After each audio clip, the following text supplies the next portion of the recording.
কেউ কথা কইস না ভাই, আমি বলতেছি মজার কাহিনী আছে জীবনের, কারো কাছে পাবেন নাই কাহিনী। আমার জেলা স্কুলে পড়ার সময় একটি মুহূর্ত আছে যেটা আপনাদের কাছে না বললেই নয়। আমরা 2011 সালে ফুটবল চ্যাম্পিয়ন হয়েছি ফরিদপুর জেলা school, inter school champion, inter school খেলায়। তো এই জায়গায় আমাদের ম্যাডাম সে আমাদের যাইতে দিবে না, কারণ কয়েকদিন পর পরীক্ষা, এই জন্য সে যাইতে দিবে না। তো আমরা, তনু স্যার আমাদের গেম টিচার ছিল, আমরা ওনার বাসায় গেলাম। যাওয়ার পর বললো যে দিবে না, তোদের আর ঢাকা যাওয়া হবে না। পরে আমরা বাসায় গেলাম, যে অনেক ডাকাডাকি করলাম, দরজা খুললো না। পরে আমাদের এক ব্যাচমেট ম্যাডামের বাসার কলিং বেল খুলে নিয়ে আসছিল।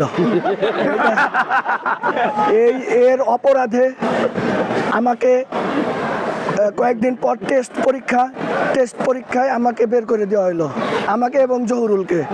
ওই ম্যাডামের কেউ হয়তো বা ওই যে দরজার ফুটা ছিল, ফুটাতে দেখছে আমাদের দুইজনরে। দেখার পর আমাদের স্কুলে শনাক্ত করছে, আমাদের দুইজনকে পরীক্ষা দিতে দিবে না। পরে আমি গার্জিয়ান ছাড়া পরীক্ষা দিতে দিবে না।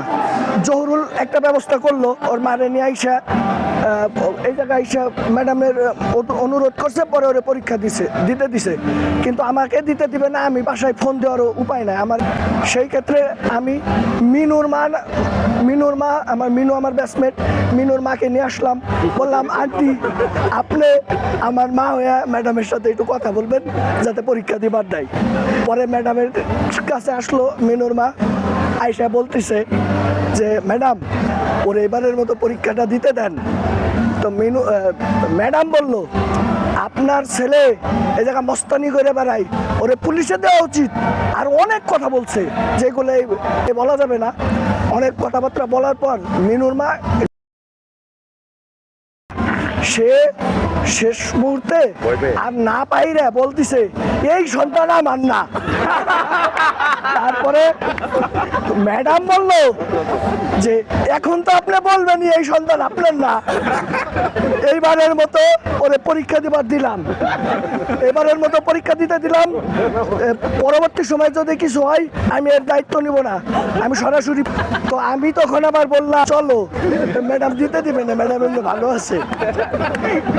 মন খারাপ করার কিছু নাই, সবাই একসাথে